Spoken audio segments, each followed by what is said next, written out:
Hi guys, welcome back. Okay, today we're going to talk about why your customers aren't buying. And it's probably not because of the economy. I know that so many times that's kind of what we blame it on. And I want you to know that there are literally so many other reasons. So when sales slow down, how do you handle it? Because it's going to make or break your success. I can assure you of that. So let's get into it. All right, so sorry, my computer's really slow with my slideshow. If you're on YouTube, you can see the slides. If you're listening, check out YouTube if you need to see a visual. But anyways, okay, so every time that sales dip, the first thing people are going to say is, oh, it's the economy. But if that was the truth, how are there still businesses that are growing? In every single season that you experience a lull, there are going to be businesses that succeed. We have seen it over and over and over again. And the one thing I know about history, and I was not a history girly growing up, but one thing I have learned is that history will always repeat itself. And the same can be said for this, okay? So when things slow down, stop immediately assuming it's about the economy or something political or something happening in the community. Like it could be, that could play a small factor. But you will still notice, no matter what your excuse is or your reason is, you will find people that are like your business who are succeeding. So today, we're going to get curious instead of getting comfortable with our belief as to why things are slowing down. Okay? So, if the economy was the only part of the story, right, you would easily be able to just be like, oh, it's the economy and the end. But then at some point, like if you could hang on at some point, you would just naturally get a lift. But that's not how it works. So you can look at it at your slower season in this victim lens of nobody has money, the economy's killing small businesses, people just aren't spending, there's nothing I can do about it. Or you can look at it through the lens of owning the situation that you're in. Asking questions like, what can I control right now in my business? Are other businesses in my specific industry, in my specific niche, are they still growing? What is actually happening in my data? Because the data tells the truth over and over and over. And asking, what can I test? Because the one thing that you do get when things slow down is time to figure it out, right? If you're not as busy because you're not packing as many orders, then where is that time going? That time needs to be going into analyzing the data and testing things to see where you can change the game for yourself. A lot of times, without realizing it, we run into visibility problems. So when you hit a slow season, you're over here blaming the economy when actuality is like your visibility has diminished without you even really paying attention. So if you really look back at like when you were booming and when you were slow, what does your frequency of showing up look like? Has your email frequency changed? Has your consistency on social media and your live sales or your ads or the mindset that you have, right? As far as showing up, have you hit burnout and therefore you're not showing up as much? I want you to look at that over the last 90 days, not just this past week, but the last 90 days, because a slow season doesn't happen overnight. It happens because everything that we do compounds, whether it's good or it's bad. So you have to look at a large chunk of data so that you're able to accurately analyze this.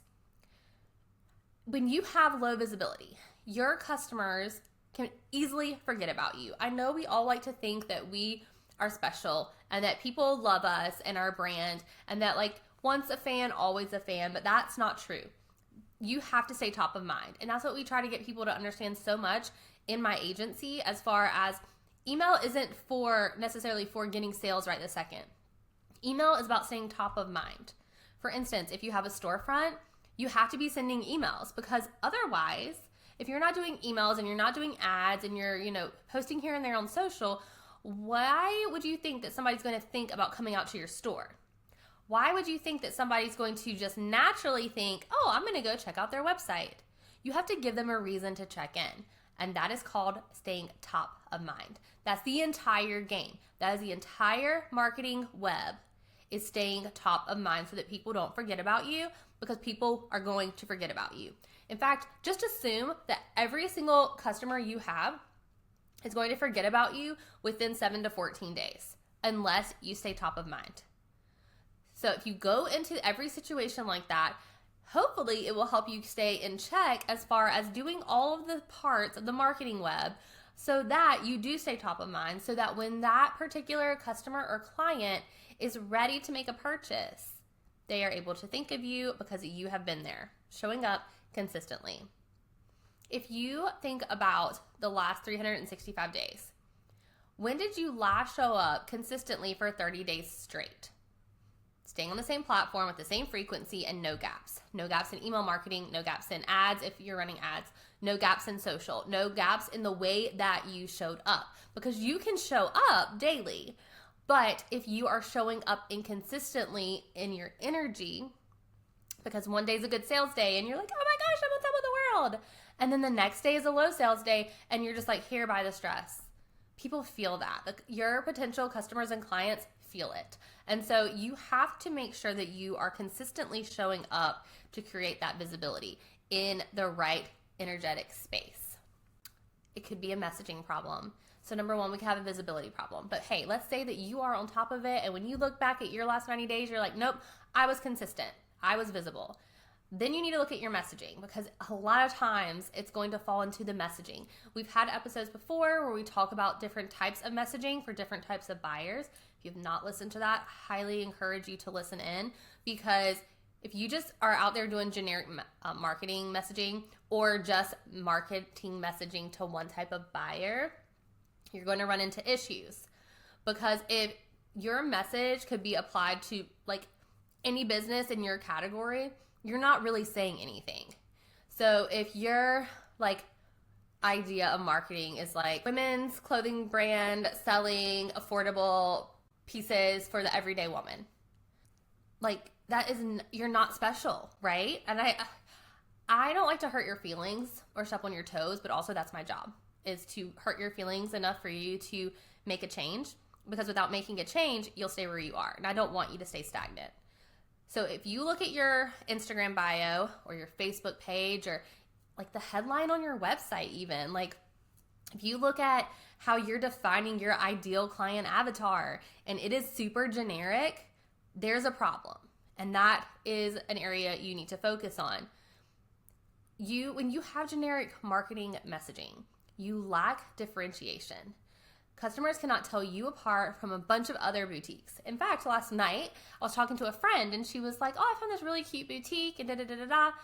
And like, I know most boutiques, especially like the bigger boutiques. But when she said that, the name of it to me, I couldn't differentiate it from any of the other ones. I was like, I don't know if I know that one. And then when I looked it up, I do know of that one. But the marketing messaging is so generic, it falls to the wayside of all of the other brands that are the same way.